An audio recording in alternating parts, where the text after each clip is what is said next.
From weathered back roads to the blazing edge of faith, this is where grit meets grace. Welcome to the place where truth ain't tame and stories burn brighter than the flame. This is the Gunpowder, Propane and Jesus podcast. Real talk, real calling, no polish, just purpose. Let's light it up.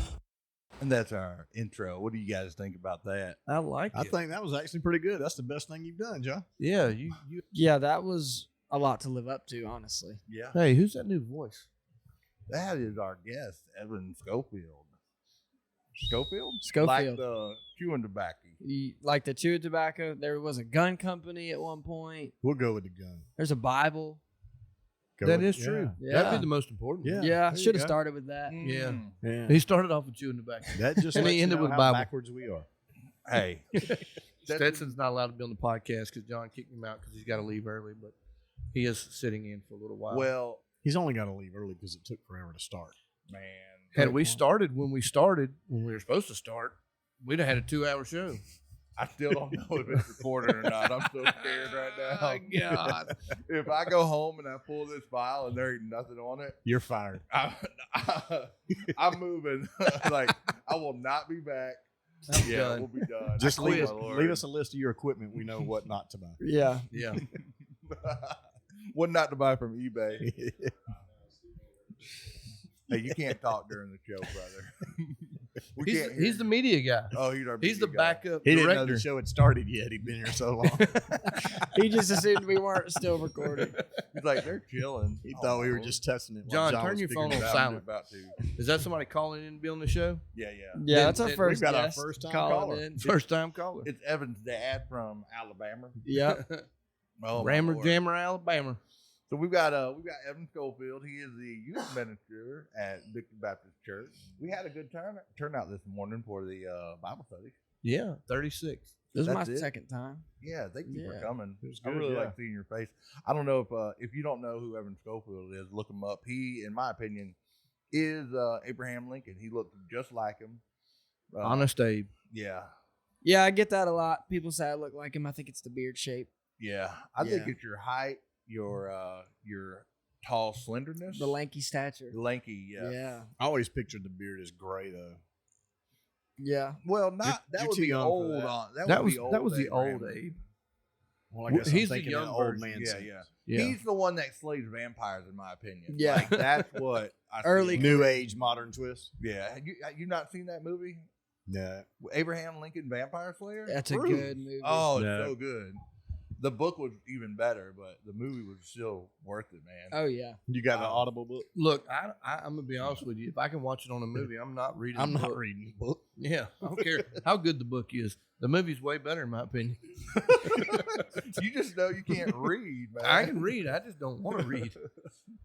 The I pages- mean, I will tell you this: do the pages if there get was thicker? instructions for that board right there, I definitely would have read them. You shut up, man. Don't you bring Especially it after up. the 8th hour of him trying to figure Yeah. it out. Man, That should be the Lord. name of our podcast, The 8th Hour. I think it's recording. I really think it is. I did it like I did the last time, and we're getting feedback. So. I kind of dark side think Evan hopes it didn't. Yeah, at Yeah. this point. Shut up, Evan. You're my butcher. I am. Yes, that was an interesting story.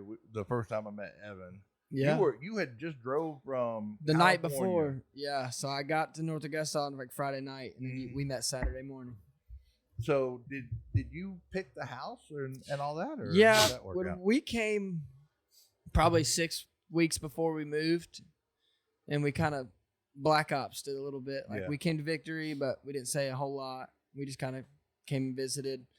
Then we went out to eat with Josh and Mindy and met them. Everyone else was already at Arise because Josh and Mindy, terrible people, Oh, man. I'm man. so sorry you had to deal with them. Josh was supposed to be our first guest, but he's not a good friend at all. And I'm glad his dad's car got stolen out of his driveway. But but no, I'm glad you're here. So you replaced Josh at Victory after 16 years. Yeah, something like that. How do you feel now? You're like what? Almost a year in. Almost a year. How's yeah. it feel, man? I think you're doing great. I knew you were going to do great. You know, I was trying to be there with you, man, but I was just going through some stuff. No, so. dude, you're here with me. It's all good. But yeah, man, I think you're doing awesome. You got the middle schoolers doing their own thing and all that stuff. So Yeah. Yep. So it's a lot of fun. The joke that I make, and it's not even a joke because it's true, is I get to live in the house that Josh built. Oh, that is Joshua. true. But it's the Yeah. truth. It's the truth. Josh has an awesome culture in that room Yeah. that are years of his own work that I Yeah. just got to step right into and try to keep on building it and making it better. Stetson, we love you, buddy. That's in Be the good. Say bye. 25th. Bye. Do it with a deep West Virginia voice. Like He you did. just West kill- Virginia. He ain't Do from it West Virginia. better. Stetson, you get in that mic and you say goodbye, everybody. Goodbye. I think he just licked my microphone. Yeah. It's not that kind S&S. It's not that kind of podcast. Old Stetson Ray Sadford. He'll be here on the 25th. Quality guest. Yes. I think you're quality. I'm happy to be here, You man. know. I mean, you know, Are you? Oh yeah.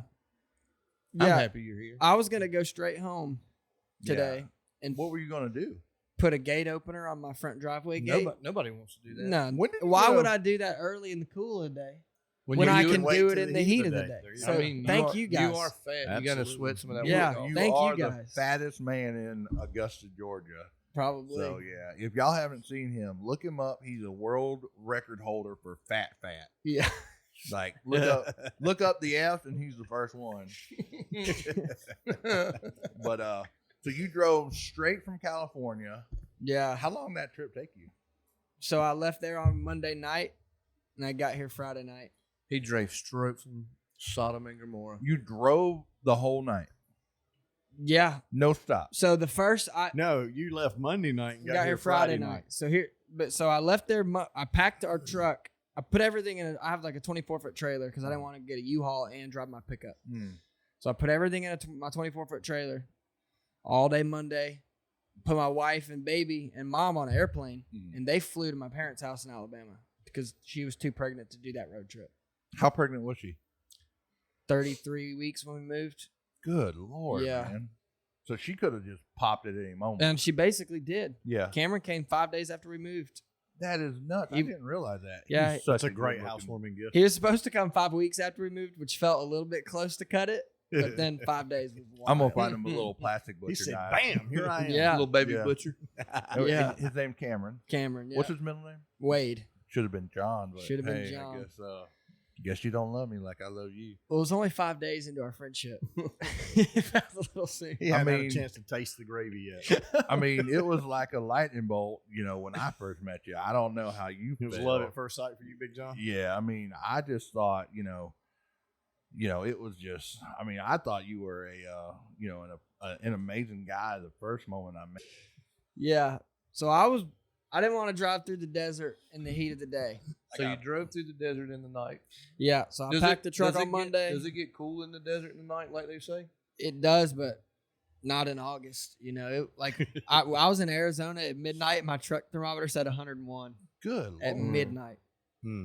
It had been almost 130 through there that day because I went right through Death Valley across the border, and so I didn't stop from Los Angeles until Amarillo, Texas. That's the first time I stopped and slept. The movies are full of crap because you'll see people walking in the desert during the day, and then they'll be freezing at night.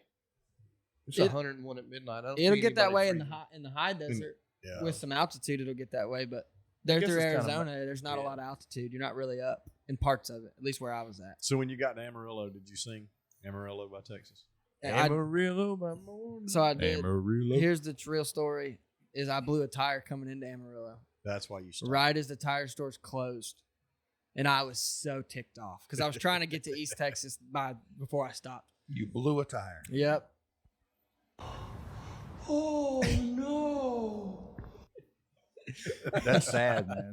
Yeah. That is sad. No. So I just got a hotel, stayed the night, got up the next morning, found a tire store. I hate dealing with stuff, so I blew one truck tire, and I'm like, well, these all have 40,000 miles on them, so I got 4 new ones just so I didn't have to deal with it. And then blew 2 more trailer tires that day. Yeah. That's crazy. That's when you know you got money, when you just say, you know what, I got one tire gone. Just give me a set. give me all 4. Yeah. Were you slicing tires? You're like, man, I've got so much money. Like, No. by the end of it, dude, the last time I was thinking maybe I should turn around. Is God trying to tell me something? This is a sign Boy, from you the some Lord. kind of stupid. I done Yeah. busted 4 tires. How many And you tires? still do I have? going. Don't make me touch the new ones. You know what? Yeah. Let's put a crack right here in the road, size of Texas. Yeah. You get the Grand Canyon. Lord, I'll go back. Yeah. Lord, why didn't you tell me? That's what it felt like. What is this national monument I'm standing upon? So, were you in California when Vanessa was born? Were you already there and settled? And Yeah. So we got married during the summer between my junior and senior year of college. And then I finished a semester early and we moved straight there. So we've been married like 6 months when we moved to California. and y'all were in California how long? 3.5 years. So let me ask you this: being somewhere, raising your family. I know 3.5 years is not in the sense of family, that's not a terribly long time. But when you're a new family, that is a long time, especially with a kid. And that was her first home. And what was your feelings you had when you felt like the Lord was telling you needed to go? I was very resistant to it. And I think Pastor CT, we laugh about it now, but he kind of set the whole process up for failure. Because the first time he called me, he said, "Are you happy there?" And I said, "Well, yeah, I'm happy. Like, if that's the question." And he said, "Okay, well, would you think about leaving?" And I told him I really don't want to. I pray about anything, but I think because we had no family at all within 2,000 miles of us out there, we had a really strong community. Yeah. Like, and we had people who came to the hospital when Vanessa was born, and our best friends in the world, Yeah. So it was really tough. And I think even harder than making the decision was kind of seeing it play out after we decided and knew that that's what God had, telling all those people that you love and feeling things get weird as you get close to leaving. And it was really difficult. Yeah. And I think my wife probably felt that more than me, and even still does, where it's just tough to go somewhere and really say, okay, this is where we're going to be. We're going to go all in, and then it all kind of picks up. But It's harder for women than it is for us. We tend to just talk to anybody and float around, but women are more, they need more structure, and when you change it all up, they seem really out of place. yeah, I know that is. Yeah, I know that is for my wife, anyways. And Transition mode. So you're here and you're working and you're in the church and she's at home. Already have a child. You had another child right after you got here. For her, in y'all's conversations, how hard is that as far as her adjusting and finding a new support group, and you're trying to help lead and take care of your family and guide her and encourage her and still try to get in your new job and find your place there? So that process was really delayed for us because we got here and I went straight to work, and then she had Cameron 5 days later. Right. So that she missed 3 or 4 weeks of church and everything that comes with a new baby and recovering. And the way he came was really traumatic because he came early and we thought we were going to lose her that morning, and it just got crazy. So she was out for a while, and then she came to church 1 week, and then Hurricane Helene hit. Oh, wow. So I didn't even realize that, man. Hurricane Helene hit, and then we had no power. Obviously, no one did. Yeah. And I lived through Katrina as a little kid in Louisiana. Okay. So I was outside that morning and just told her, like, this isn't days, this is weeks. Right. So I got our street cut out all day long on that Friday morning, and then put her and the 2 babies in the car and took her to my parents in Alabama. Right. Just to have AC and power. So I was up here for a month without her, waiting for life to get normal again. So then That's bad when you got to take your wife and kids to the pits of hell in Alabama just because they got power. I mean, yeah. You're so close to Georgia, but we got wiped out too. Yeah. And she didn't really know people here yet. And then she knows my family, but that's it in Alabama. And Right. it's still her in-laws, it's not your family. So Right. then it's October, almost November. And she gets back here, and it's really the first time she's been here. And we've been here for almost 3 months. Right. So, and by that point, then she comes back, and I've been through Helene with all the staff and church people. And so that was like, everybody knows you now. yeah, we've You been, got a bond. during the storm there, we were together 15 hours a day for weeks, it Right. felt like. And then everybody knows me, and I'm settled in, and I feel really acclimated to people in the church, especially people on the pastoral team, and she still is brand new. Right. So that it even almost got to where she felt like I'd left her behind, or at least we weren't in the tough, same yeah. place anymore, because I know all these people and I come home from work and I'm saying names and she doesn't know who I'm talking about. So it was really, staff retreat was really helpful for her to get to know people, and then going through the holidays, being able to serve. And I think she's getting to a point now where she's feeling a lot more settled. But those first 4 or 5 or 6 months were all the way from the move to Christmas was really tough It was a whirlwind. Yeah. Yeah, that's tough. Yeah, I mean, because so you had a move, you had a new early birth, Yeah. you had the storm, and then go stay somewhere else after the storm. Man, Sounds like some principality was trying to Yeah. make you change some mind. Absolutely. Yeah, I told her the whole time, I said, I think that in my mind, resistance is almost confirmation that you're in God's plan. you That's know? awesome. Right. Say And that. Say that again. We gotta get that. That's going to be a sound clip right there. Resistance that you feel in life can be confirmation that you're in God's plan. That'll Yeah. preach. And that's A what lot. we try to remind ourselves of. I'm through- gonna and I don't make a sermon for you. Okay, do it. No, Yeah. you need to, man. That's It'd be really amazing. arrogant for me to say God sent Hurricane Helene for me, right? Like, I don't. Well, I mean, I'm gonna be honest with you. He sent it, and it was devastating. But I mean, a lot of people got good out of it. Oh I mean, yeah. communities came together, Yeah. people came together, and let's face it. I mean, we're kind of in a bad place where we are in the world today. Yeah. Not that the storm's a good thing, but you did see people like old school. People would come Yeah, together and help each other. Absolutely. I mean, you go No out on the road money. and nobody you know is out there cutting, but you're out there with a ton of people cutting trees. Oh yeah. Right.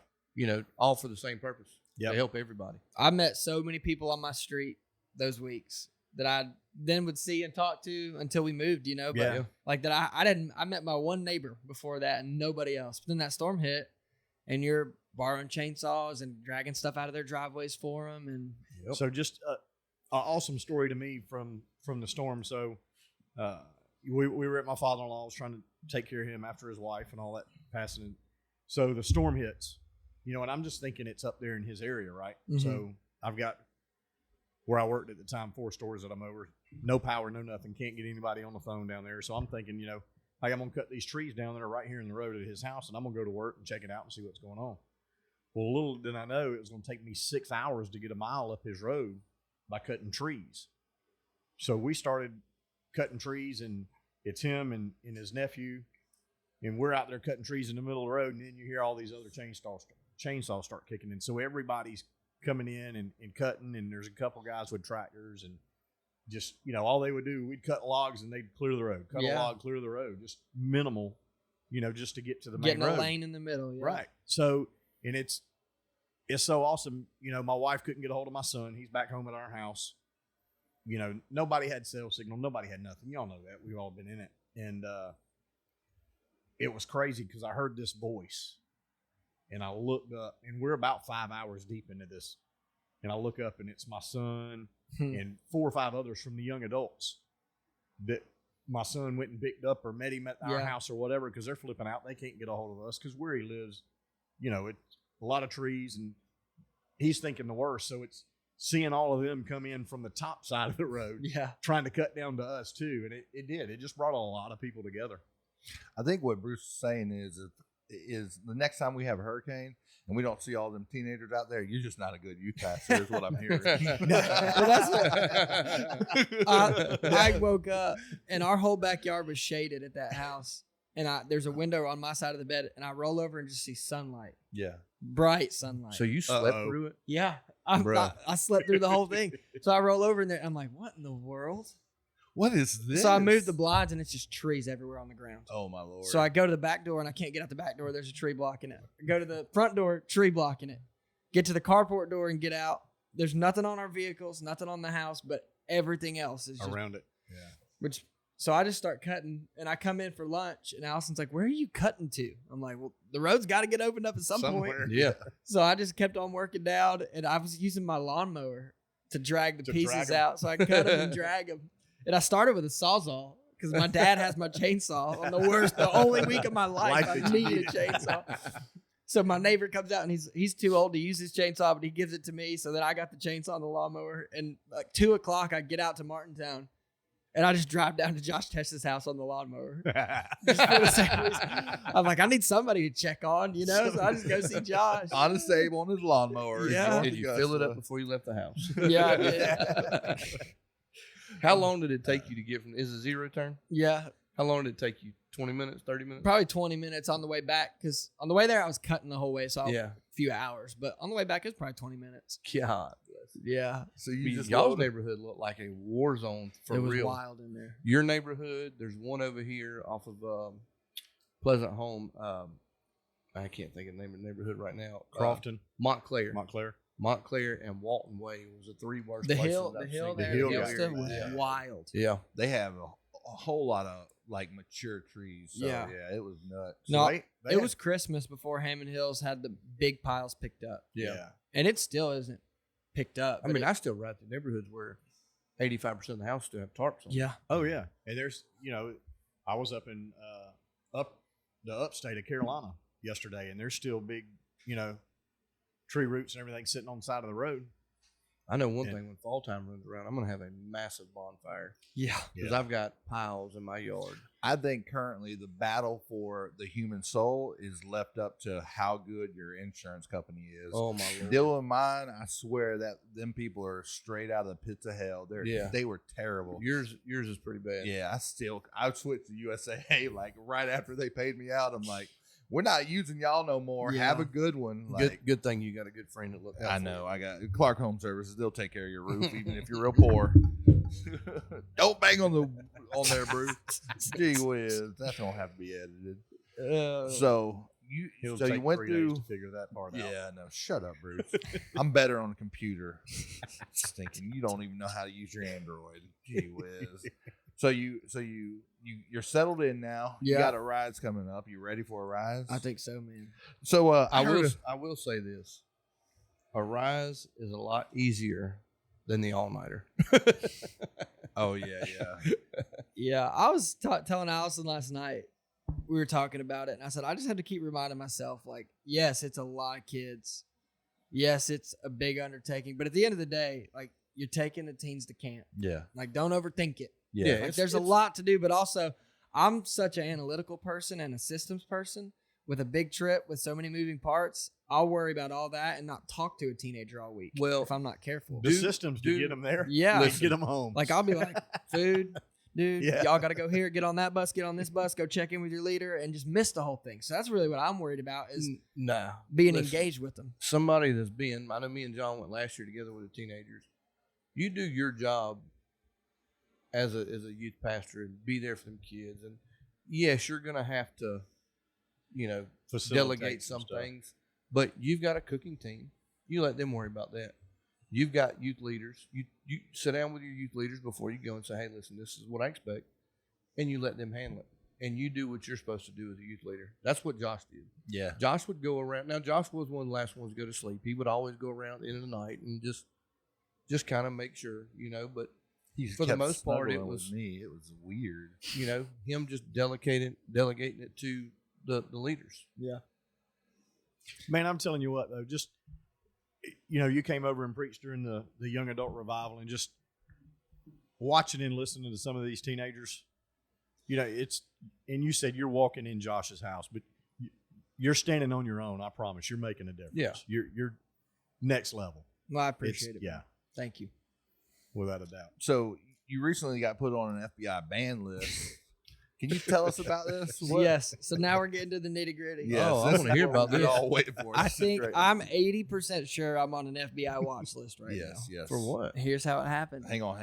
It wasn't the Honest Abe comment? No. No. I'll be 100% sure after that goes live. So you think you're on an FBI watch list? I'm gonna give the context. Yes. Go ahead. Give us that story. So 2 weeks ago, we're doing a big summer nights campaign for the teens leading into a rise. And 2 weeks ago, we did a water night, and we got 2 big old pool liners and stretched them out. We had like a 150-foot long slip and slide, That's awesome. which you can't get down that without some help. yeah. And people use dish soap. I've heard of people who use Crisco, which is a little far for me. But I always liked baby oil.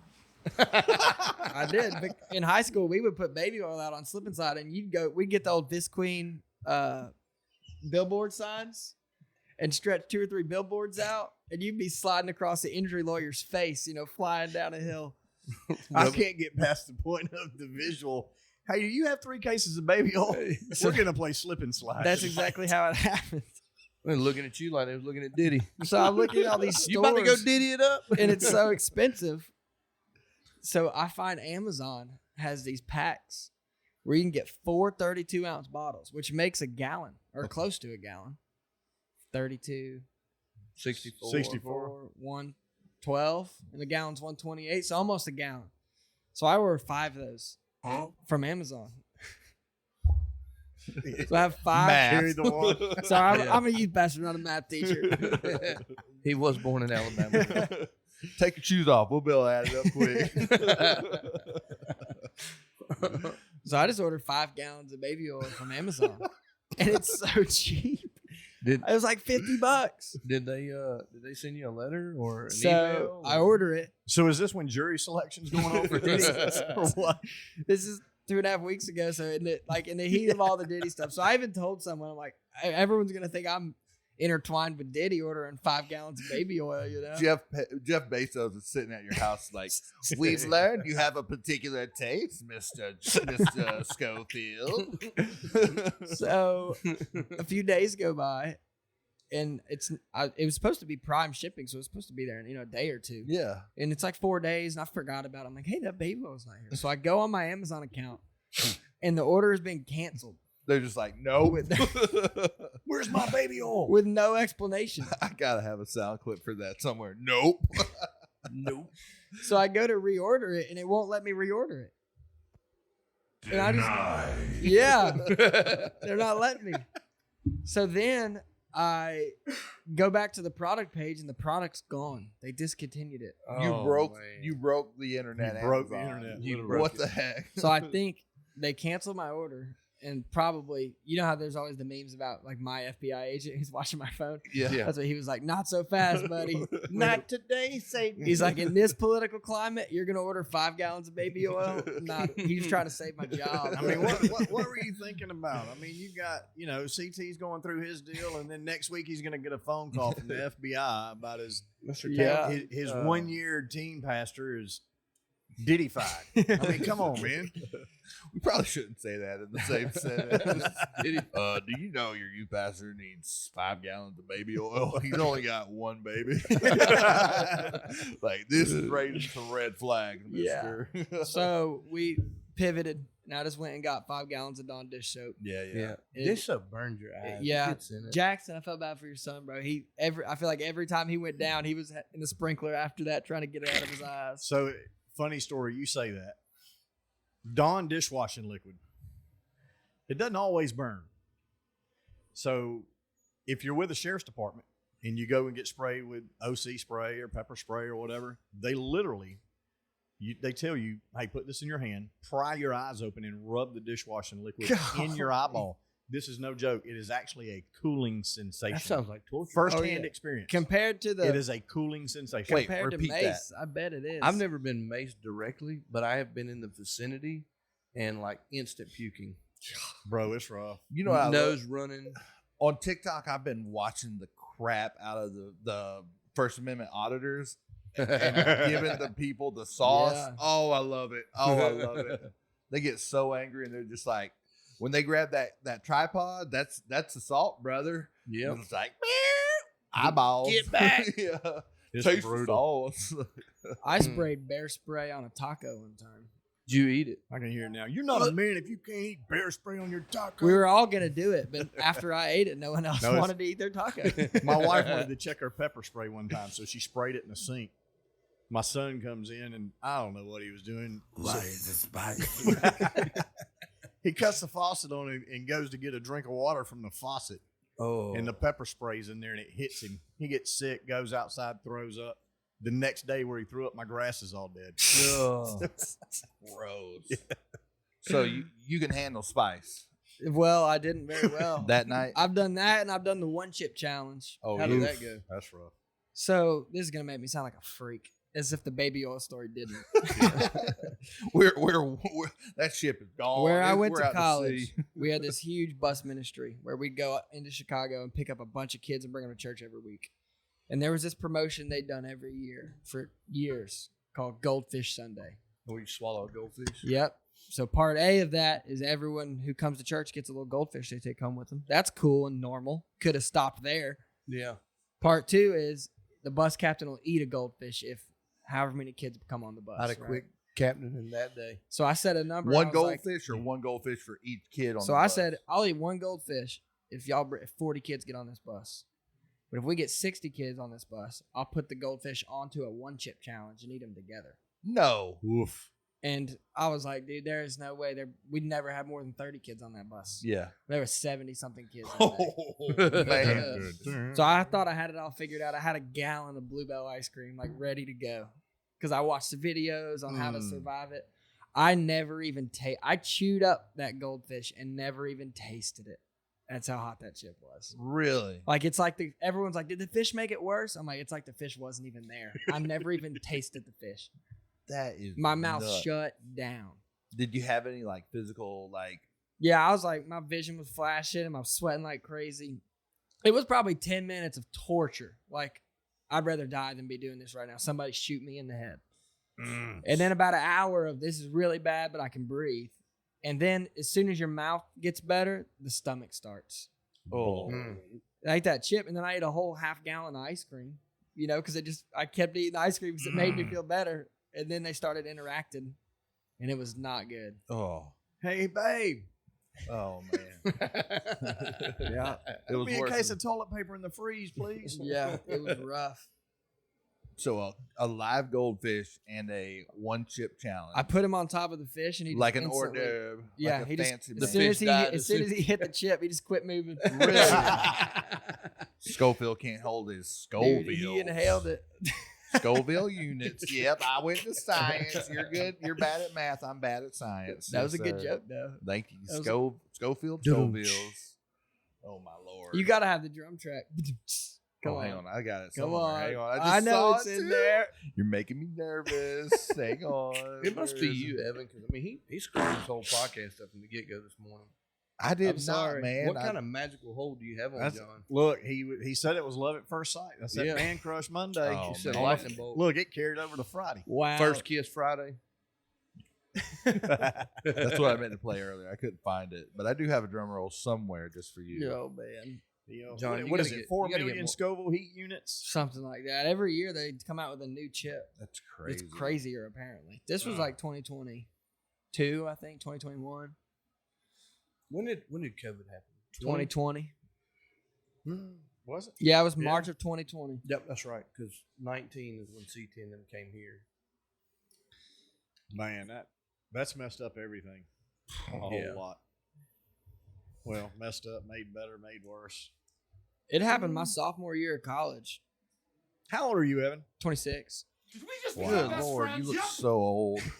Golly, you got some city miles on That you. man can drive the church van now. Yeah, dude. You're finally on the insurance. I'm on insurance. It's like sky high. Man, I put Lily on our car insurance. It went from $120 to $600 a month. Oh yeah. So I'm like, why did I have kids? This is Mine terrible. is just now getting good because I was not a bad driver. I'm a good driver. I just had a bad string of luck. I had 3 insurance claims in 2 years. So what were the claims? 2 of them were deer. Okay. And yeah, then- that happens. One of them was bad. I was trying to submit a paper before a deadline, and I had my laptop on the console of my truck oh my god. in Chicago traffic, stopping and going and stopping and going, and the car stopped, and I go I go. and just hit a Dodge minivan. And Filled with elderly children. Poor old lady. no elderly disrespect to the people. They were super nice, super cool.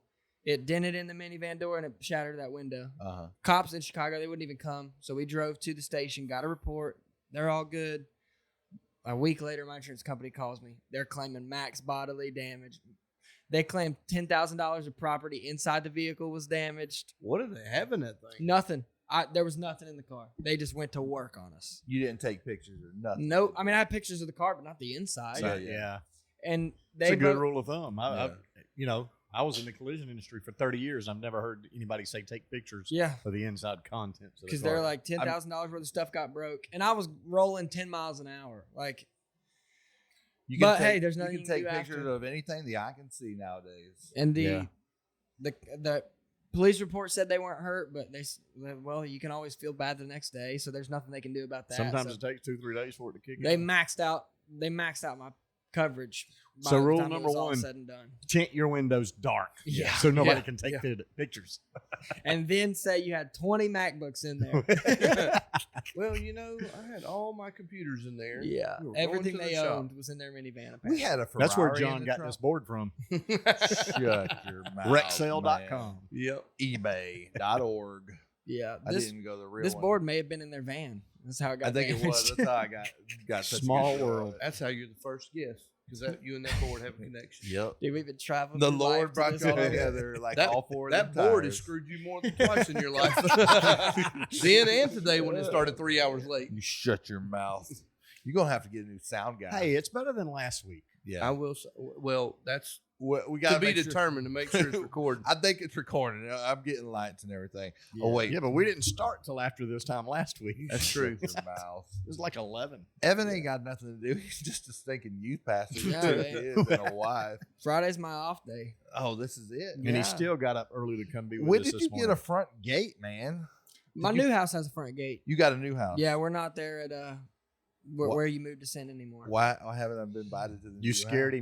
him. You blown up that much? Huh? Do you have a pool? No. Jacuzzi? It might be No. the FBI. Oh, I mean, wanted I do have list. a pool. I got my daughter a little Tractor Supply pool the other day. I really Ooh. did. That Like- first day when it was stupid hot. A horse trough? Is Hey, what we you can get you a pool. We I can have actually- you swimming in about 4 weeks. Really? Yeah. Kirk's pulling her. I went to get her a water trough because I thought that'd be cool. but Yeah, that'd be way They better. heat They're up quick. expensive. They heat up It's- quick. They're expensive, and they had a little blue like plastic one for $20 right next Oh, to it. So I that's a just grabbed deal. that thing and took it home. Sold. I'll take this And one. she swam for She's- 2 hours. She's yesterday. tiny anyway, isn't Yeah. she? Yeah. Oh, she can belly flop in that thing. Like Oh, it's she's plenty lovely. big enough for her. How's is Damon? Has he been in the pool? Cameron. Same thing. I'll call him Damon. Damien. Who's Damien? Damon's way cooler. Damien. What in the world? Sorry, he likes the pool on the second day Yeah. because we'll fill it up the first day. It's too cold for him, but then it sits in He's the like- sun. And the second day he likes it. And then the third day it's too hot for everybody, so I dump it out and we start over. Like, let's. Plus, Daddy's, you got to dump out the pee and Yeah. slobber. Yeah. Daddy's a big time youth pastor. We can afford the water bill. We can fill up another 40 gallons. We'll be all right. Has he dropped the turd in there yet? No, because Allison keeps him in swim diapers. Okay. Good. I'm like, What Yeah. kind of life is that boy going to live if he can't poop in the pool once? Allison was one of 4 girls. She doesn't get it. She doesn't get it. So we're slowly working her around to the way Cameron You has take to live him his to life. Clark Hill, you let him drop a deuce. Yeah. What's going to be funny is if you ever move back to a neighborhood. So we lived on 2.5 acres when my youngest was growing up, and he just pee wherever he wanted, off the front Yep. porch, back porch, whatever. That is the best. So we move in this new neighborhood. We're there like 3 days. He's There out he there is out. pissing in the There he is driveway. out there in the middle of the front yard. Neighbors all around.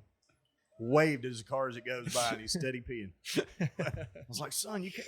Daddy, you said I could pee outside. Go pee in the backyard. I just let him pee. Jackson used to piss off the front porch. Just right out there, people drive by. I do have a serious question about peeing. Ask your doctor. No, serious. Is this It's bad? not supposed to burn. No. No, it's not a burning sensation. I'm all about going Winnie the Pooh style in a public urinal. Is that weird? John is that guy when you walk in the bathroom, he has his drawers around his ankles at the urinal. Yeah, no one else does that at the No, stable. no. I only do it in No. airports. I like having 2 stalls next to me open at all times. You know I what like mean? a handicap stall, man. I love a good handicap Oh stall. my lord! I feel like a jerk. No, I don't pull my pants all the way down. Okay. I did cover for my friend in junior camp when I was a little kid. The first time I lied that I can remember really burning in my brain. Yeah. He pooped in the urinal because he really had to go, and all the stalls were full.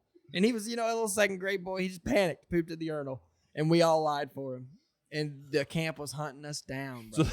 they They have were a- grilling We every. gotta know which one of y'all's Yeah. turd this is. They were they said they were gonna get it DNA tested. because, you Why know, didn't you waffle stomp it, man? I don't want to know or know what that means. You never heard of waffle stomping? Google it. Going off the rails on the crazy train. Oh man, we're not off the rails. You heard the intro, man. We got a burning fire. Oh my lord. So, what's your most memorable sermon you've ever heard? What changed your life? What hit you? What sticks with you on a daily basis? What can you go to no matter what? Don't say Josh's sermon this morning because it was terrible. Sorry. Who brings a 3-pointer to a 10 minutes? I could think of sermons in moments. Yeah. I could think of sermons in moments. I remember when I was in high school, I heard Dean Miller preach a sermon. And it's an illustration you've all probably heard before, but he stretched out a piece of yarn all the way across the auditorium. Mhm. And I was a junior, really trying to decide what I wanted to do with my life. Had a million opportunities like everybody, like I always wanted to work in the trades and had all my family did and could have done that any direction. I got a full ride offer to the University of Alabama for grades. So I had every door open I could have wanted and just didn't know which one to take. And he stretched that piece of yarn all the way across the auditorium and had 2 people hold it on each end. And he said, if this is eternity, your life on earth is the first millimeter of this string. Ooh. And why in the world, if you could live this one little piece and affect the whole rest of it, why would you live this for yourself? Yeah. Like the way you do that first little tiny section will affect the whole rest of this.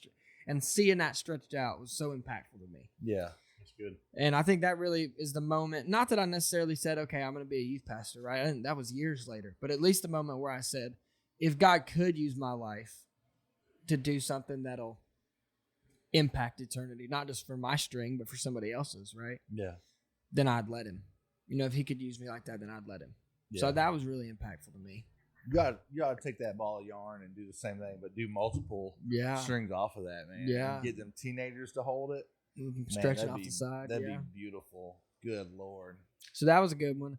I think in college, I heard, it wasn't even in person, but in college, I heard Scott Pollard preach a message called Christ Classroom by the Sea. And he talks about everything he taught the disciples after, when he cooked them fish and had them breakfast after he resurrected and he was waiting for them. Yeah. And I remember that one, God teaching me humility through that sermon and listened to it over and over and over for a few weeks just because I feel like everything in that was hitting me right at the moment. Yeah. With just learning how to be an adult, Yeah. and never stopping to learn. But those 2 stick out. Obviously, everything Pastor CT preaches, shameless plug, right? C.T. Townsend in the house. Every sermon of his is my favorite sermon. No, we're not mentioning C.T. Townsend Ministries on this show. Why? He won't sponsor it? No. I'm just kidding. Wow. We're not going to plug C.T. Townsend Ministries. We're not going to talk about C.T. Townsend Hey, you Ministries. shut your mouth. He's a We great are. preacher. It was a plug, John. Free shout out. Oh. Yeah, free shout out. That was a terrible plug, man. I You're know. supposed to be upbeat and I happy. love C.T. Townsend Ministries. Yeah. I love CT more than his ministries. That's true. As you should. There would not be a C.T. Townsend Ministries without a C.T. Why are we debating CT Townsend ministries right now? Oh my Lord. So those 2 sermons changed your life. When was it? Do you recall when you were like, I'm gonna be a pastor? What happened? So when I was in 6th grade, 6th grade. 6th grade, it was my last year at junior camp. Uh-huh. And I lived in a church in Louisiana for a while where my dad worked at that church, and we were there for 5 or 6 years. And it was like every boy there was a preacher boy. Yeah. Like they were all preaching at camp meeting and youth takeover nights and like every so it was kind of the cool thing to do almost. Yeah. And I remember my dad telling me, like, you don't need to say you're a preacher just because all these boys are. Like, if God didn't call you, that's okay. But that means he has something else for you. To the point where I was almost scared to be called to preach because I'm like, well, I don't want everyone to think I'm just doing it because all my friends are preacher boys, Yeah. In my 6th grade year at junior camp, that we were at this camp in Mississippi, in Liberty, Mississippi, I think. And on the last night, this guy preached. I don't remember who he is. I remember he was wearing a smiley face tie. Yeah. That's all I remember. And he preached about how I don't remember his text. I remember he kept saying the phrase, "God needs a few more preachers. God needs a few more preachers," and just he made it really real to us that it's just going to be a blink of an eye, and you guys are going to be grown adults, and someone has to lead the church, and someone has to preach the gospel. And as strong as it was in the moment I got saved, the conviction set in. I remember halfway through his sermon, just waiting for him to be done so I could go down there to the altar and tell God I'd be a preacher. You weren't thinking about whatever anyone else was thinking. No, man. He's just doing it for him. All that was gone in that moment. You know, all that I knew. Yeah. You know, I knew. Like, and I didn't know what that meant, if that would be as a full-time, like in vocational ministry, or if I would be a lay I didn't know what it would turn into, but that's the moment that God called me. It was very distinct. Yeah. So how does a good old Southern redneck country boy end up in California as a preacher? It's who you know all the way to heaven. Yeah. Man, that's the truth. I in college, I had a good friend who was a couple years older than me, and we hung out a lot, studied, were friends, worked together in ministry, and then his older brother worked at that church in California, and they were a little bit. The college I went to is a great place, love it. Wouldn't do anything different. It's where I met my wife. But it's definitely a lot more of a conservative ministry philosophy, even than how I grew up or how I am now. It's just where God had for me to be. And I enjoyed being there. I don't have any problems with it. But with that being said, there wasn't a lot of places hiring from there that I wanted to work at. Because I didn't mind going to school there because that's where God, but I didn't want to be in a ministry necessarily quite as the style that theirs are. Right. And there's no problem with it. It's just style. But that's not what I wanted for my future. It's boring. It's a little boring. Yeah.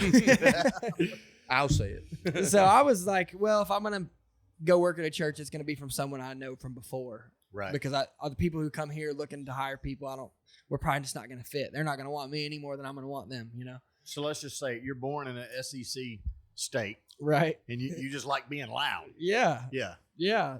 I like music with more than one instrument, you know? But so I was kind of resolved to coming back home and figured it out from there. But that church in California is kind of the same way, where they march to a little bit of a different drum. And his brother was talking to him on the phone. He's like, man, we need a new youth pastor out here, but it's tough to find somebody who's quite like us. You know, everything fits a little bit different here. And he said, well, there's one of my friends here keeps saying he's not going to be able to find anybody who fits. And so he plugged us in, and I met Derek on the phone, and then I met Pastor Delaney on the phone. And then we got married in June, and we got back from a honeymoon. You married Pastor Delaney? Thank you for the misplaced modifiers, dude. I mean, it was California. Me and Allison had just got married in June, and in July we flew out there for 2 weeks. And they said, well, look, just come do like a summer internship, and we'll pay you guys to help us with Vacation Bible School and something else for 2 weeks, and y'all just stay here and meet the staff and work with us. And if it doesn't fit, then it was just a summer internship, you know, and we'll pay you and you go back home. So we went, and it was basically a 2-week interview, you know. We asked them a lot of questions. They asked us a lot of questions, and it was really clear it fit really well. Well, evidently that's God's hand, because the internship you don't get paid for. Right. So. What's a paid internship? Yeah. Yeah, it was really neat. And I think I even see now, like 3.5 years isn't a super long time, but God built so much of my own ministry identity and philosophy through Dave Delaney. And like, I cry when I think about him. Yeah. That's awesome. Because he just loves us. He loves us so much. And he treated us like we were his own kids while we were there. Yeah. And one of those guys who, as a pastor, is super busy, but makes everything he can a teaching moment. Like myself and Derek and some of the other guys who were on staff there. He would call us into situations that had nothing to do with us and we didn't need our help on, but just so we could be a part of it and learn and see. And he'd talk us through what he was thinking and why he was thinking that. And that's awesome. Yeah. Taught me how to preach, taught me how to get outline ready. Just because a lot of people, they won't do that. You know, they don't take the time to teach you things in the moment. A lot of people are just caught up in trying to get through it. Absolutely. Instead of mentoring like they should be, you know? Yeah.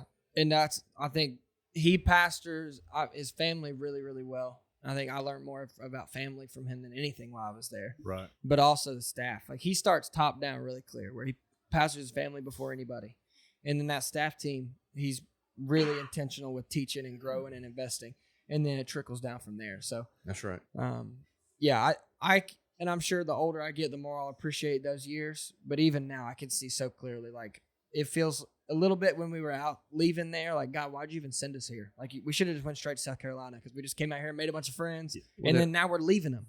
But even with just a few months of perspective, I can see, like, there's so many things that God taught me and shaped me, and that it wouldn't have worked at all if I came straight here. That's Like, right. I needed that time out there. So now you know how to show those teenagers and get them involved and say, hey, here's a decision. Well, Doesn't have anything to do with you. Yeah. But sooner or later in life, you or someone you know is going to have this. Yeah. Well, I will say on his behalf, just kind of bragging on him a little bit, that was one of the first things that I noticed about Evan, because I was still in the teens when he first came in, is how he handled situations and how he handled the teenagers. He wouldn't just come up and start scolding them. He'd ask questions to intrigue their mind and make them think like, hey, why? What would if I'd have done this differently? He takes that time and he teaches them. That's what he's there for. But he actually does it. It's not just, hey, I'm gonna punish you and send you over here and it's gonna be done with. No, he sat down with them and I watched him work through a couple situations that it really impressed me. Like We had this conversation. he's the right a one. couple of weeks ago. Yeah, I don't know. I brought your name up. He brought your name up or something, and we were just talking about you, and he used that example. So I mean, Yeah. it's like I said, you can see, Yeah. your work, what you're doing, Yeah. makes a difference. Well, thank you. And yeah, that's straight from him. Pastor Delaney, he would always say, everything's a teaching moment if you let it be. you can give me that $20 later. You owe me for bragging on. Yeah, I will. No free shout outs. Hold on, I missed out on that deal. Cash app, Aaron. CT Townsend, you owe me a lot. No, I do think, I told Josh when I first joined the youth department, I said, when you leave, I'm leaving. I mean, I was serious, but I mean, in all, like I would have stayed had I felt like that's what God wanted me to do. And I feel like God's got me where he wants me right now. But when you came, the first time I watched you, matter of fact, it was the night of the all-nighter. That was the first time I seen you handle a problem the next morning. And I was like, how is he about to handle this? And especially with the parent and the kid that it was, I was like, yep, he's the right one. It takes somebody special to do that department. Yeah. I was at that all-nighter, wasn't I? I don't remember. Yeah, because me and you and Mr. Randy were talking at the trampoline park Yeah. forever. Oh, my Mr. Lord. Shout out to Randy. That conversation was like a lapse in reality, bro. The simulation broke for a minute there. That had was so fun, weird. man. Yeah, We got to the jump park at midnight or whatever, and Oh. I just see Aaron. No, I wasn't there, but I showed up to pick Jackson up. Oh, okay. There. So it was you and Logan and Randy over there talking. Yeah. And I walked up and started talking, I don't even remember. and it was like what- 4 hours later. It's like, all right, it's time to leave. Oh, I didn't yeah. even 4 jump. hours. Oh, Yeah. Randy Travis. He's a jewelry Randy repair Travis? guy. I call him Randy He's a Travis. singer. Okay. Randy Beckham. He looks like Randy Owen though. Yeah, he's my silver fox is what I call him. The guy from Alabama? Yeah. He Oh, does look like Randy him. Beckham. Yeah, he's a good guy. Yeah. Last year when we were at Arise, Randy stayed in the cabin I was in, and we had been there probably an hour, and he had his stuff in his room, and like I knew where all the rooms were. Melinda comes upstairs, Melinda Brown, and she's looking around at all these rooms. She's like, I'm just going in, I'm being nosy. She's like, who's in this room? And before I could say it, she just opens the door and walks right in. He had just came out the shower. Luckily, he was clothed. And she was like, "Oops, sorry." And he was just like, "How you doing?" I mean, he come out of the shower fully clothed. She's like, "I just walked in his room and he just came out the bathroom." He was pooping. Yeah, I love Randy. He's such He's a a good good dude. guy, man. Who, is he driving for you this year? We only got one big bus this year. What a Who's Yeah. driving? Todd Sawyer's driving the big one. Okay. I'll drive a mini bus. Ruben Keener's gonna drive.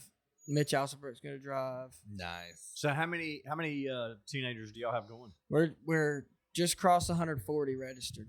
Oh wow! that's awesome. Yeah, And you Wait, still got what, a week and a half, yeah. I mean, 2 weeks? I'm really, It'll be 160 for you. I'm torn on where. How many? I may have to kids? close it. I'm reaching. Don't I'm talking close right it. now about vans. Don't close. We got it. cabin room, but I don't have vehicle room. How many? Don't How many? Hey, close we had to it. get another cabin.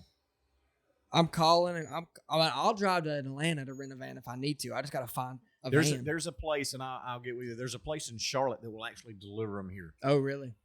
How many kids? Right now, Yeah. just crossed 140, I think.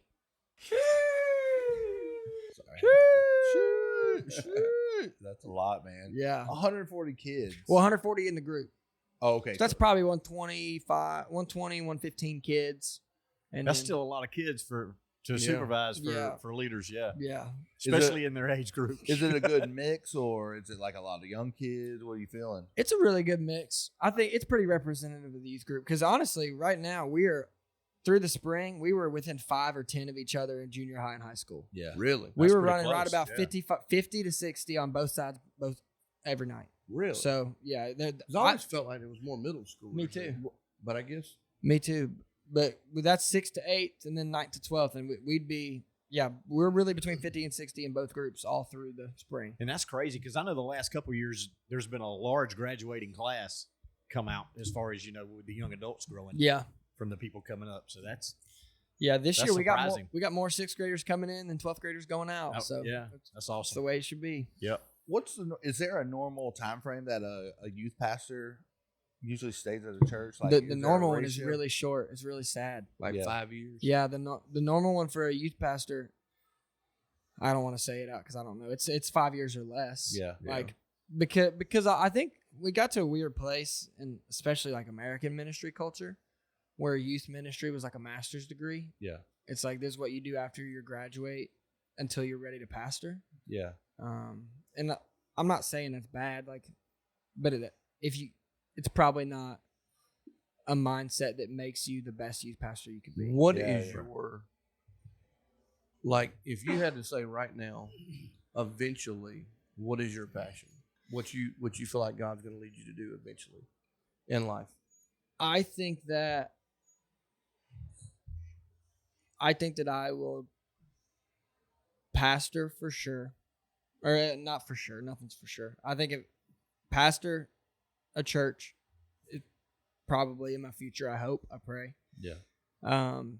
Passion wise, like every church has an emphasis. You see that in different places.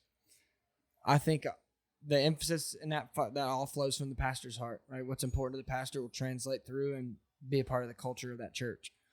So I think in my own heart, it's church planning, Yeah. domestically, but also internationally. Like I'm going next month to Nicaragua. Right after we get back from Mirage, I'm going to Nicaragua. There's a church plant down there that one of my friends knows about. Is that with the Victory Outreach? Or It's that's actually with not. you? That's with Yeah. a friend that I have down in Florida, who he's done some stuff with Victory before. His company is the one who built that parking lot we just did, Oh, nice. the grass Okay. lot. Ashburn. Yep, Todd.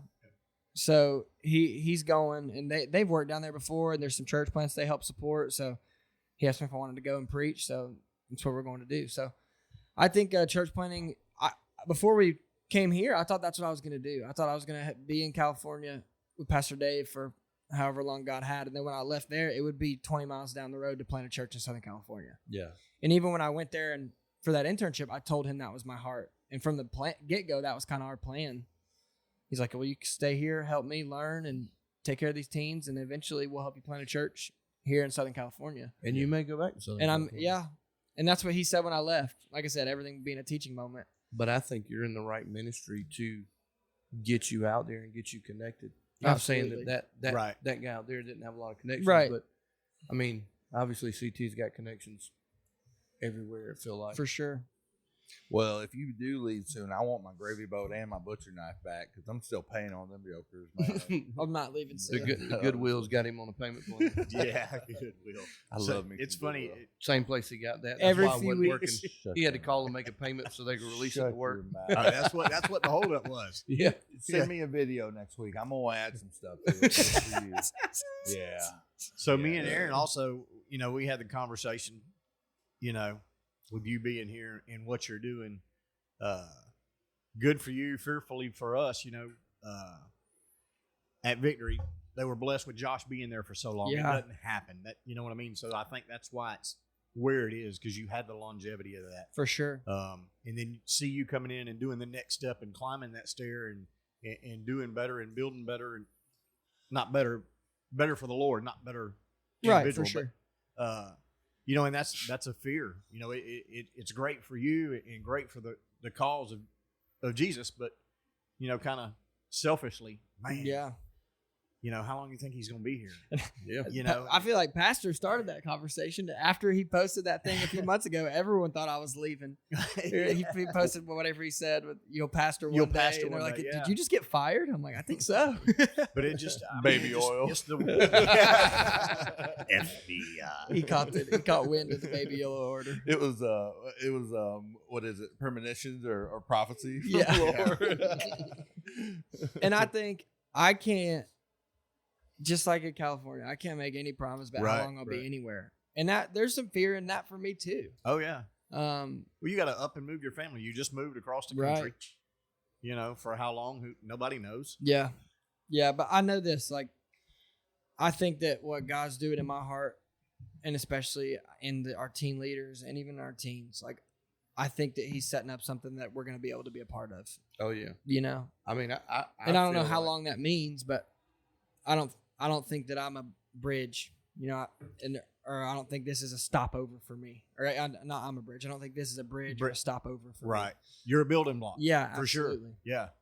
Well, and that showed, when you came over and preached the young adult revival, you're here as you're the teen pastor, and you go over to the young adult revival. You're not handicapped with you can just do teens. You know what I mean? You put it together. God speaks through you, and you can reach multiple generations. I mean, it's obvious to listen to you preach. So, I mean, it's, I don't think you're locked in forever as a team by no means. Yeah. I hate it. Yeah. But And the truth is, I mean, me and Josh always laugh about it. There's an expiration date on youth ministry. Yeah. There just is. And Josh I think, did it older than almost any other guy can. He far exceeded the expiration date. Because of his personality. But he's the like Energizer Bunny. he's the man, Yeah. right? Yeah. So most guys to do it much past 35 is really tough. Yeah. Just because when they still love you, they still appreciate you, but they don't necessarily want to be around you anymore. Right. You're more like their parent than you are Right. I their think friend. when you hit 35, you get a certain musk about you. Yeah, that just it repels doesn't- teenagers. Yeah. It's bad. So there is an expiration date on youth ministry. I think I'm a fun guy, but I'm also aware of myself to know like I'm not a Josh personality. Yeah, of yeah. course. So I don't know what age that is, but as long as God lets me do it and I have the skills and relatability to do it, I want to, So, are you prepared to pivot for a rise? Like, Josh forced all them kids to do the tubing, and it was a rain out. It was like everybody said it was the worst thing. What that do you? was a terrible day. Yeah, Like the first 20 minutes, we were like, okay, this ain't gonna be bad. Yeah, pouring down rain. I'm so glad For I helped 3 the hours. young adults. That was the longest tubing trip I've ever been on in my life. Chase Wellborn got stuck on every rock that we in the river. he almost got attacked by a snake. He said he said a cuss word. There was a couple words that were So- questionable there. we are kind of pivoting tubing. Okay. So here's the plan. First off, we moved it from Thursday to Monday. Oh, nice. So we'll get up Monday morning and go tubing first. Because Get it out. when everybody's beat to death, I wanted to. That's going to be a late day Grouchy. for us. Yeah. Yeah. Go take a nap and then let's go to church tonight. That's smart. Yeah. That's smart. So that would make Thursday a little more chill. And there's 3 activities on Monday. You can go tubing, you can go play laser tag, or you can go to the outlets. snap.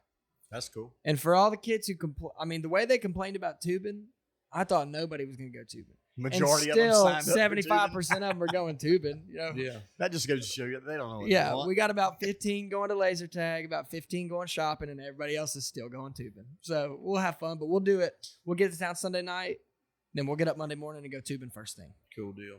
It's a nice little river to tube down. It's just super slow, and if it rains, it sucks. I hope they get a bunch of rain this week and next week Yeah. To that'd fill be the and great. creek up. to Yeah. fill it up, Yeah. and then it quits. That'll So be it clears perfect, up a too. little bit. And And trust me, as a big guy that has trouble with rocks and tubes, it is not. you like fun. that high water mark? Oh, Yeah. we go to when we go to Deep Creek, man, I hit every rock that I can find. Deep Creek's not deep. What enough. happens when you go to Shallow Creek? It's it's not fun. That's a pop tube is what that is. I'm paying $20 That's for a taking a tire. kayak. Yeah. Yeah. He just sticks his So you're ready to pivot. So Yeah, we pivoted a little bit on that. yeah, that's smart, man. It does take a fresh set of eyes to look at something. I will tell you, So y'all are leaving Sunday? Yep, we're leaving right after the morning service. You need to go to bed at like 7:30 every night for like Thursday, Friday, and Saturday night to be prepared for the lack of sleep that you will have that week. Dude, but the high you get out of those services. Well, that's one of the main reasons Just why drains you are you. exhausted Yeah. is because of the services. Aaron, pull that mic arm closer Shut to your your face. man. If you want to lean back, Shut let's your get it. face. There it Look is. here. This is my Sony Zoom Live Track L8. I will turn you all the way down. No, I'm just joking. You don't even know how to work that thing. I know, It's on the right? volume. If he turns it down, he won't turn it back up. Don't touch anything. Don't touch it. Don't touch Don't it. even look at it. Matter of Don't fact, talk we're about going to leave touching the power and the recording going all week long. Yeah, just leave it right off. it. It's a 24-hour limit. If this works, never turn it off. Never touch it. Oh, my Lord. Man. What's your favorite parable in the Bible? My favorite parable. And I need chapter, verse. So I don't know. John, you if- can't spell parable. I don't know if it's a parable. P-A-I-R-A-B-L-E. When Jesus is speaking, I think it's Matthew 16. When Jesus is speaking of all those, the kingdom of heaven is like unto, and it's just boom, boom, boom, boom, one after the other. Does that count as a parable? Because he compares that heavenly truth to an earthly item. It's just not a whole story. Yeah, I think so. Okay. Go for it. So I don't want to say the verse. You said I need chapter and verse. No, you don't. Matthew 16 or 18. The kingdom of heaven is like unto leaven. Like unto leaven? Like unto leaven. What do you mean? Like leavened bread? Yeah, like leaven and bread. Elaborate.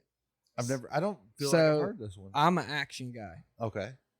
Like I don't want to talk about it, think about it, dream about it. I want to let's just do it. Just do it. And if it goes bad, then we'll pivot and do it again better. Yeah. But why you can plan it for 6 months and then do it 6 months from now. I'm gonna do it mediocre for 6 months and then do it really well the second 6 months. Like I plan by doing. I like action. Yeah. And so much of what God asks us to do and the way He asks us to operate in the Bible is opposite of that. Uh-huh. Not that God doesn't want action or wants us lazy, but when it comes to the stuff that's left up to Him, He wants us to keep our hands out of that. Yeah, yeah. Not as much our hands as our hearts and minds too, in the sense that God commands a sense of peace from us and gives a sense of peace to us to let Him do His part while we do our part. Yeah. And I think for action people, it can be a little bit tempting to do our part and also try to influence God's part, or get upset when God's part doesn't meet the expectations of what we think our part has earned, right? So the kingdom of heaven being like unto leaven means this, that it doesn't always happen right away. Yeah. In fact, it doesn't happen right away. Leaven is a little tiny bit of leaven is added into the dough and it's mixed up. And for a while you think did I forget to put the leaven in? It's not rising. Did I leave it out? Am I going to have flatbread on accident? You know? Yeah, yeah. And then sure enough, in due time, in God's plan, that bread starts rising. You see what happens. Well, if you think about it, that leaven is a small part of it, but a big part of, getting your bread to rise is the air. Yeah. The Letting amount it of proof. time, and we don't control the air. Right. You know what I mean? Yeah, absolutely. So I I just think to ruined me, that. I go back to that. No, you're tracking right. You're tracking Yeah. right. I go back to that a lot in my daily life. Yeah. I just reminded myself the kingdom of heaven is like an 11, meaning that it's not always instant and you can't always see it working, but that doesn't mean that it's not. Yeah. So I'm going to keep on mixing the dough and doing my part and being an action guy because God made me to be an action guy. Yeah. But that doesn't mean that I'm going to assume that my action will always equal what I think God should bless it and do through it. Yeah. And that's okay because there's stuff happening that you can't see. Yeah. Bread rises so slow, it never looks like it's rising, Yeah. right? But if you leave for 10 minutes and come back, it's higher. Then you leave for 10 minutes. But if you sit there and look at it, you're not going to see it rising. Yeah. That's right. So don't obsess over, I'm doing this. Here's my inputs. Here's my inflow. Here's what should happen based on my action. Where's my result? Where are they at? God, where are they at? Why don't they like it? I get that way bad. So Yeah. that's favorite parable in the sense that I go back to the most often is that one. Yeah. Just to remind myself, you know what? If you just walk away, let God have it, you'll come back in 10 minutes and you'll see the change. But as long as you sit here and obsess over it, you're worried about a part that's not up to you, Yeah. you know? So that's just the Friday devotional thing. So last week had a little conversation talking about, different things in the Bible, but and all these people took themselves out of the equation, Mhm. right? So, and then Josh comes in today You know, and he's be an empty vessel. You know, don't let it be you. Let it be God. Yeah. And then you just basically, you know, the same thing. Just stay out of it. Do what he tells you to do, and let him go to work. Yeah. It's just like a recurring theme. When we try, we get in the way. Absolutely, sure. we mess up. We jack it all up. Yep. And the truth is this: if the result I want is a result I can do by myself, then I don't need that one. Right. That's right. Right. Like if I can make it happen, it's probably not worth happening. Yeah. In recovery, we this past Sunday we were talking about when you don't give stuff up to God, what you're really doing is saying, I don't trust you enough to handle this for me. And what you're doing there is idolatry. You're giving up a pearl of great price for painted shards of glass. Yeah. You know what I mean? And that hit me. And, you know, it's just like, there's so much that I still am trouble with. You know, it's just so hard being, you know, doing your own thing for so long and then getting hit, you know, and getting reborn and just changing, you know. I mean, and reading your Bible, like Josh said, when I do that, man, the temptation, the you know, the mouth stuff that I have issues with, all that is so much easier to get by. And it's crazy how much truth there is in the Bible, you know, coming from growing up in it all my life, hearing it and trying to do the religious thing and work so hard. Nothing's ever good enough. And just being like, you know, down to wanting to blow my brains out and just calling out, you know, it's life changing, man. Just seeing how real it is, you know. And so I don't know. It's, you know, I love you, man. I appreciate you coming and doing this podcast with us. Oh, dude, it was fun. I'm glad I got to. I just want to real quick. You just made a comment, you know, the religious thing, and that's, you know, and that's what it is. But it's more relationship. You know what I mean? And with sobriety, it's more of a relationship with people and getting through that. And speaking of which, you know, Patrick Cullinan was here this morning. He's about 2 or 3 weeks away from 22 years. Oh, dang. Of sobriety. That is awesome. So I've known Patrick, I don't know, since I was 10. Wow. You know, I'm 52, and seeing him here this morning and talking to him was cool. And I knew he had been, you know, sober for a long time and fought it for a long time. His dad, his mom, you know, fought it. And but for him coming up on 22 years, that's awesome because he leads and feeds into other people. And it's just amazing that he can tell somebody his story. That's right. And help them through theirs, or even keep them from getting into that. He has a great outreach with the job he has, and also his business he has. I mean, we're going to do a little plug here for Georgia Hat Company. Yeah. Oh my Lord, best hats besides right. Pine Empire. They do all the Clark Home stuff, services. He's stuff. Also the executive director of the PBA, the Police Benevolent Association. That's what I was saying. Like, so a couple of weeks ago when we had this officer shooting over here on I-20, he got to meet with one of the deputies that was struggling before that with kind of some of the same things that he was, and Patrick's had to end life in service before, so he's had a lot of training and therapy to get through that stuff. So when cops go through that, that's one of his specialties. That not only does he get to incorporate that, but he gets to incorporate God and his faith and the things that he believes in, and just recovery in general. You know? So he has a good outreach of people, and he's an awesome guy. I'm on a whim called him one day to make some hats for me, and it just developed a relationship, and we talk at least once a week now, most of the time, just not about that, just his hats. And, you know, I called him yesterday to remind him about this because I saw his dog pass earlier this week, and, you know. Which was a retired service dog that he worked. Wow. Yeah. That dog was overseas working, you know.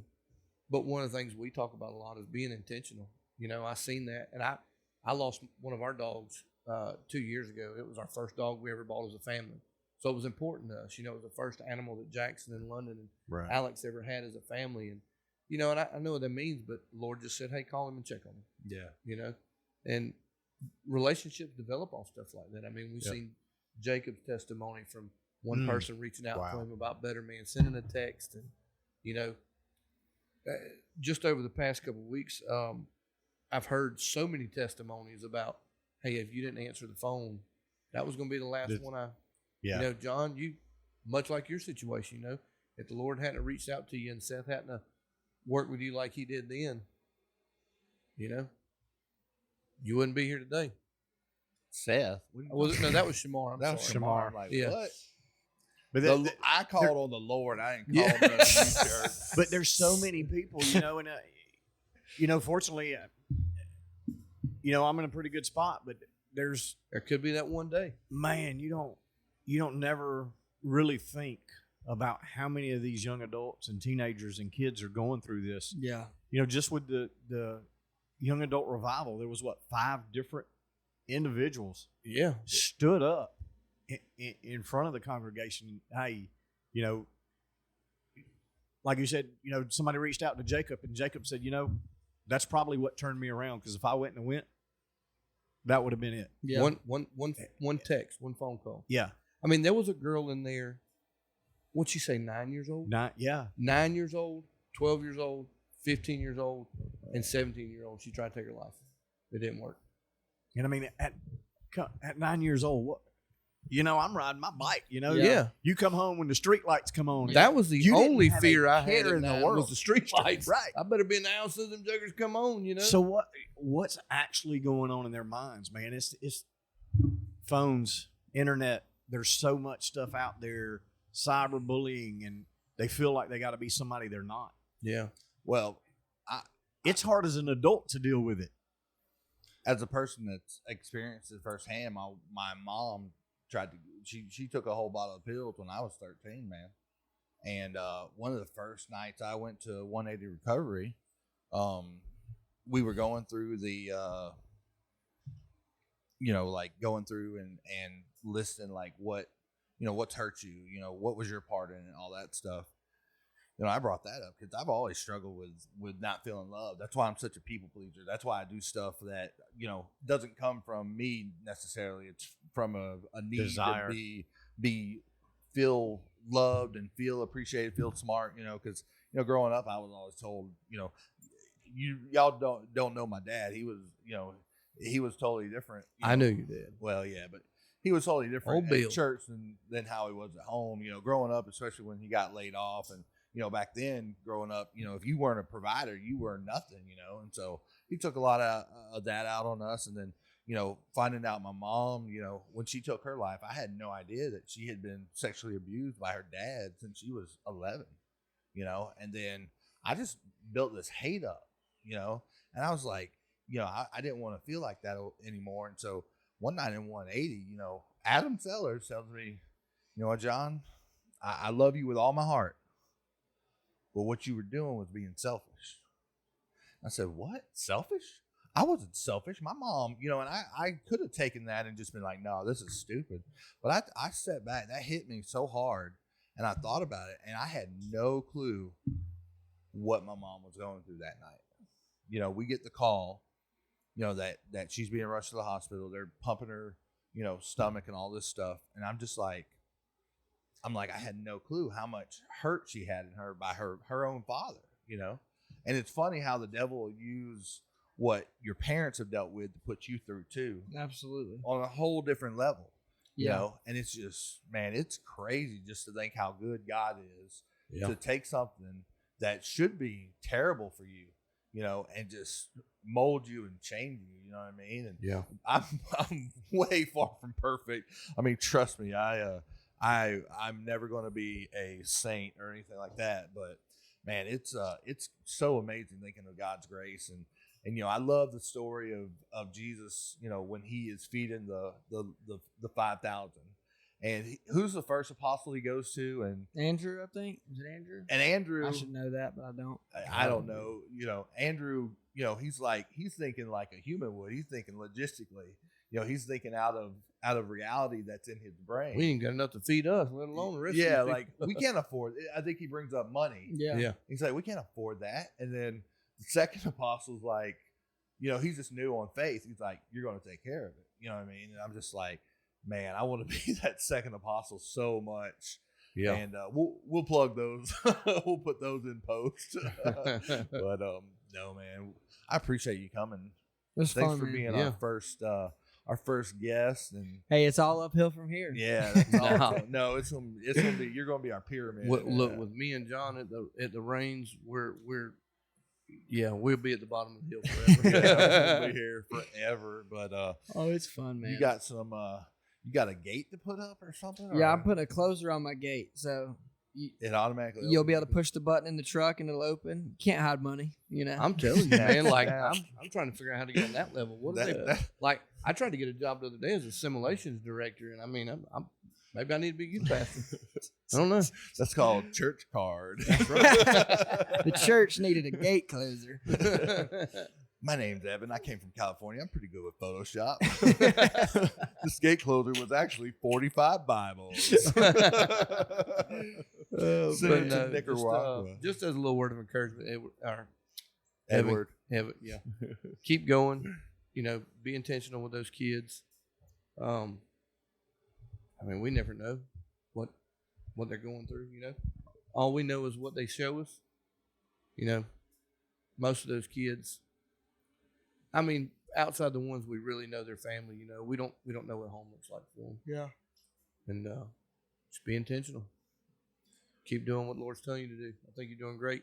You've helped my kid out. You know, you were there when I needed you, and I've heard nothing but the same from everybody else. Well, thank you, man. It's a blessing to be a part of. We got a really good group of kids. Yeah. And the more I get to know them, the more I see some of those struggles you're talking about. Even the other day, I was sitting there scrolling through the Arise roster on my laptop, and like the top of the list, I saw a name, and I thought, man, God needs to do something for them at Arise. Like they're having a hard time. Yeah. And then I get 2 or 3 names down, and I think it again, and then again and again, and it's the things that I know about. Yeah. It's 30 or 40 kids coming with us that really need a word from God at this week, And that's what you know. and that's about. what I know about. Yeah. So Yeah. we got a really good group, but we need the Lord, and I'm excited for. Well, I'm gonna be here. honest with you. I don't think just this area, but I think nationwide, worldwide, is on the brink of like a supernatural revival. I mean, you look at all the stuff that's going on. I mean, just think about all the stuff in our area. Got pastors tearing each other down, pastors' houses burning down. Our pastor's father just passed away, and not even just that, but other pastors tearing him down in the midst of it. And I mean, Iran and Israel and all that, you know, we know what all that's building up for. You know, meteors falling in the middle of the day yesterday. I mean, it says it'll wax worse and worse in the end times, but I know there will be a large revival before the end. It also says in the last days, I'll pour out my spirit. Yeah. And That's happening. I mean, just like Sunday, it was a regular church service. Yeah. And I've never felt like I felt the presence of the Lord a lot over my lifetime, because obviously we've had some good church services and I've been in some good revivals, but I've never felt a spirit like that I did Sunday. Yeah. I mean, the lady that was, I don't know what came out of her, boy, but something came out of her Sunday that was right there by me on the altar. Yeah. I mean, you could just feel it. You say, and we, I don't want to say we don't take note of it, but you know, a regular church service, we're blessed with where we are by far. And we all know that. But that regular church service had 40 something people, 37 people get saved in a regular, right, Sunday morning church service. How awesome is that? There's churches that now don't I have believe that that in a one. year. I believe that was a twofold. That was God saying, "Hey, we needed this," but I think that was God helping CT right before the lowest point of his life. You know, old school and all that kind of stuff. If the devil's on your back, you're on the right track, man. I tell you what, the devil is fighting everybody. Yeah, everywhere you turn, somebody's fighting something. It's not just localized. And why?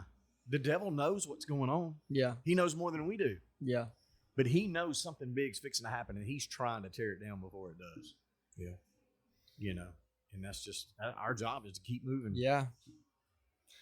Johnny Pope's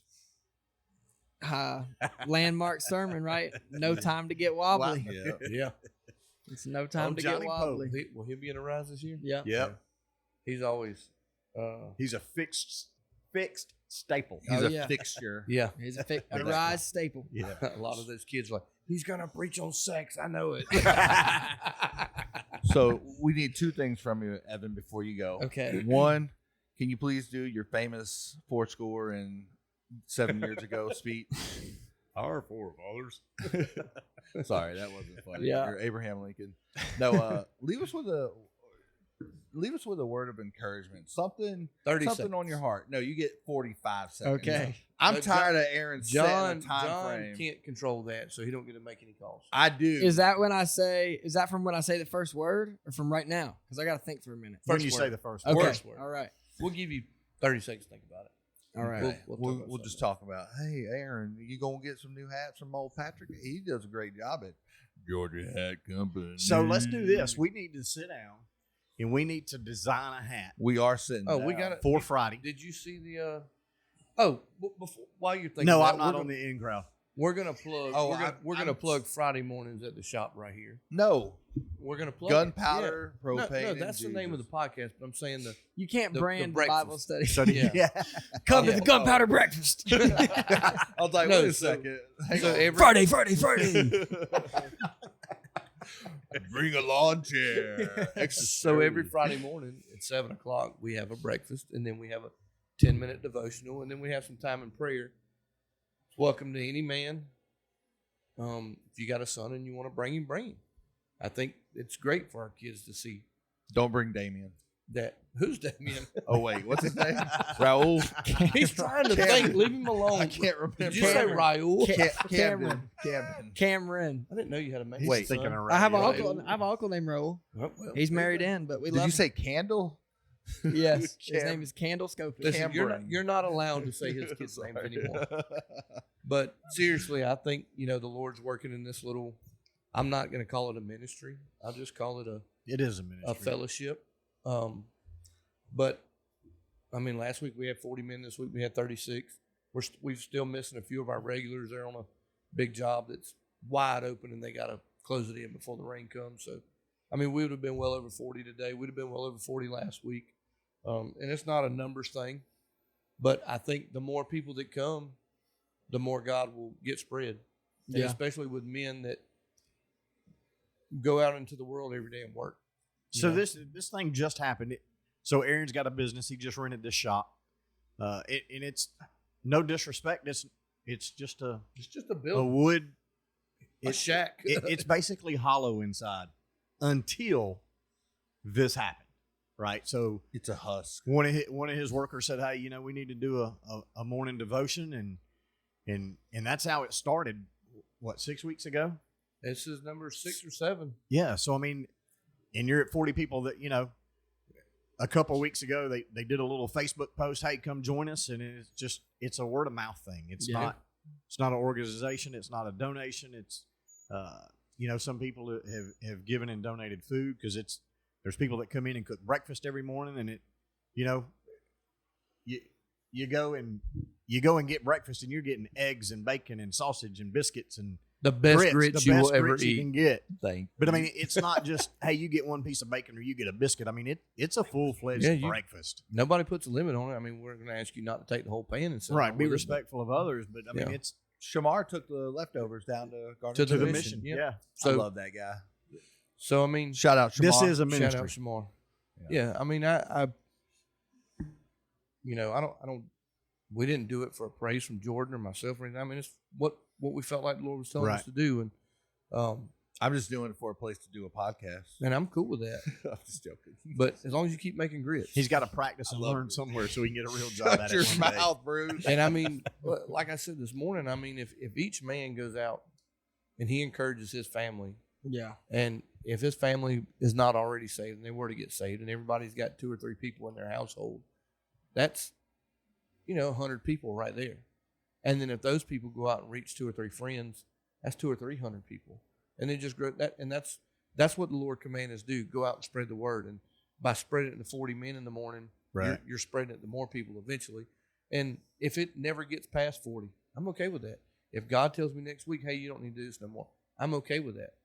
But we just want to obey the Lord and do what we do. And He's providing breakfast. I mean, we don't charge anything. I won't ever charge anything. Now, if somebody comes up and says, "Hey, I want to give something," that's how the Lord's providing. He puts it on your heart, Right. you know. But I'm fully willing to fund every bit of it as long as He tells me to do it. It's that yarn stretched across the Yeah. Yeah. the church, Somebody sees that one little difference. and we're all putting our finger on That's right. on a section of it. Yeah. Yeah. Yeah, this isn't me. This is the Lord. I mean, this is everybody. Yeah. I mean, because I could come here and say we're going to have a breakfast devotion every Friday morning and be sitting here by myself Yeah. if y'all don't show up. Well, Evan, you got 30 seconds. Then we're going to go to the outro. If you don't stop in 30 seconds, we're going to throw a brick at Do your it. head. Outro right in the middle No. of my main point. Play you off the stage. No, I think this week it's been on my heart a lot. I'm sure all of us here, at least locally, is that just love the people that God's put in your life. You know, I've seen Pastor go through what he's gone through, and it's made me love my dad this week. It's made me look at my son. I mean, the night Brother Kenny died, I went home. I had Cameron laying on my lap in the recliner, just weeping. Yeah. That God lets me be a dad, and that God's given me a dad. And if you don't have your dad still, then who in your life means something, right? All our families look different, especially as we get older. If our families change, but who in your life has God given you that means something? And don't take it for granted. Mm-hmm. Tell them. Amen. I will say this. You never know who's watching, and you never know what the massive impact what little you do will have on people. I have seen that this week through Kenny. Like, just the outpouring of love, the outpouring of people. I was sitting there as Miss Debbie was reading a couple text messages from kids that, you know, just he had a few short years where here at Victory, you know, where he was assistant principal, and it was every testimony was, hey, you took the time to speak to me. You took the time to make me feel like I was important. You know, every time I walked in, you spoke to me. Every time that I was struggling, you prayed with me. You know, even though you didn't know what was going on, you took that time. Intentional. I think that's the key word for everything. Is be intentional. And I mean, it's just, you never know. But like you said, if you got somebody that's important to you, show them. Yeah. You know, because you never know what anybody's going through. Well, that's me and Patrick in our conversation this morning. You know, some of the stuff that he went through wasn't for him. Yeah. It's for other people around him. Yep. Well, that's been our time, fellas. You ready to get home and work? So He's ready to work, Raul. Hang out with Damien. I'm going to get Damien out there. He can hold the level for me. Well, thanks for listening, guys. I hope y'all have a wonderful day. Have a good week. Thanks for listening, and remember, the smoke may settle, but the embers stay lit. This was the Gunpowder, Propane, and Jesus podcast, where stories ignite, spirits rise, and the fire never quits.